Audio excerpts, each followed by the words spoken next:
இப்பெல்லாம் சம்பாதிச்சுட்டு சேவிங்ஸ்ல செலவு பண்ணாம செலவு பண்ணிட்டு சம்பாதிக்கணும்னு ஓடுறவங்க தான் பல பேரா இருக்கும். நான் என்ன சொல்ல வரேன்னா, சேலரி கிரெடிட் ஆனவுடனே நம்ம என்ன நினைக்கிறோம்னா, அதாவது ஸ்கூட்டர் லோன் பே பண்ணணும், இல்ல இஎம்ஐ பே பண்ணணும், இல்ல அந்த செலவு இந்த செலவு இந்த எக்ஸ்பென்ஸ் 2-3 நாள்லயே நம்மளோட சேலரி எல்லாம் எக்ஸ்பென்ஸ் ஆனதால அடுத்த 25 டேஸ் நம்ம எப்படி அந்த மாசத்தை ஓட்ட போறோம்ன்றது நினைச்சே நம்மளோட நிம்மதி எல்லாம் கெட்டுடுது. எப்படா கஷ்டப்பட்டு சம்பாதிக்கிற பணம் மாசம் 10,000 ரூபாய் காணாம போதேன்னு பார்த்தா அது ஒருத்தன் திருடல 100 ரூபாயா 100 பேர் திருடுறான். ஃபார் எக்ஸாம்பிள், ஒரு பெயிண்டிங் காம்படிஷன்ல பீஸ்ன்ற டாபிக்ல பெயிண்ட் பண்ண சொன்னா ஒரு பெயிண்டர் என்ன பண்றாருன்னா நல்ல ஒரு நேச்சுரான ஒரு சீனரி வந்து வரைகிறாரு.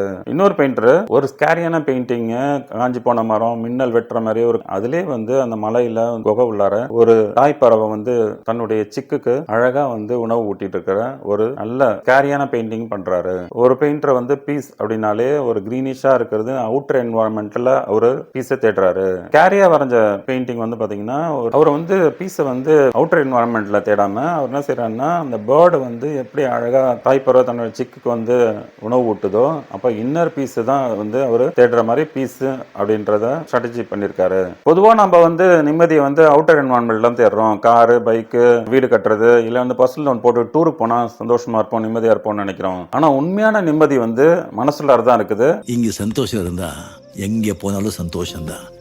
இங்க சந்தோஷம் இல்லைன்னு வச்சுக்கோங்க, எங்க போனாலும்